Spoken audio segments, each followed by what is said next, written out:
সিকিমের আরও একটা পর্যটন স্থান, সেটা হচ্ছে স্কাই ওয়াক। এটা আপার পেলিংয়ে অবস্থিত। জায়গাটা সত্যি অসাধারণ। স্কাই ওয়াক বলতে কাঁচের ওপর হাঁটার জন্য শক্ত লোহার বিমের ওপর মোটা মোটা কাঁচ রেখে একটু উঁচুতে হাঁটার ব্যবস্থা, যেখান থেকে সোজা কাঞ্চনজঙ্ঘা দেখতে পাওয়া যায়, যার সবগুলো শ্বেতশুভ্র ভিউ পয়েন্টগুলো দেখা যাচ্ছে। আর আছে একটা উঁচু মনাস্ট্রি, বৌদ্ধ মনাস্ট্রি, যার অনেকগুলো সিঁড়ি, এবং সিঁড়ি দিয়ে ওঠাটা যথেষ্ট চাপের আছে। অনেক উঁচুতে পাহাড়, তার পাহাড়ি সৌন্দর্যের মধ্যে মানুষের বুদ্ধিমত্তা ও কৃত্রিমতা নিয়ে একটা ছোট্ট সুন্দর পর্যটন স্থান হিসাবে পেলিংয়ের এই স্কাই ওয়াকটা তৈরি করা। খুব সুন্দর, প্রকৃতিকে সুন্দরভাবে সাজিয়ে মানুষ তার বুদ্ধিমত্তাকে একটা দারুণ প্রতিরূপ বা প্রতিচ্ছবি দিয়েছে। এবং সামনে একটা লন আছে, যে লনে মানুষ হেঁটে বেড়াচ্ছে।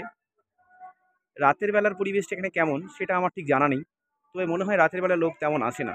4:30-র পরে এটা বন্ধ হয়ে যায়, আর সকাল 8:30টাতে এই স্কাই ওয়াকটা খোলে।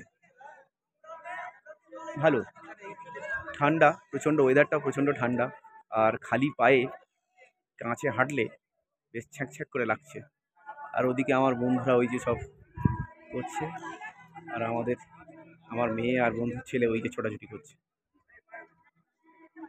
আমি বৌদ্ধের কাছে প্রার্থনা করি সবার ভালো হোক, সুস্থ হোক, সবাই তার জীবনের লক্ষ্যে পুরাক, সবার লক্ষ্যে পৌঁছে যাক, সবার শান্তি আসুক, সমৃদ্ধি আসুক, জীবন সুন্দর হোক এবং মধুময় হোক, এই আশা রেখে বুদ্ধের কাছে প্রণাম করে আমার প্রার্থনাকে পৌঁছে দিয়ে সিকিমের স্কাই ওয়াকের সবাইকে আমন্ত্রণ জানিয়ে আমার এই ছোট্ট ভিডিও এখানে রাখছি।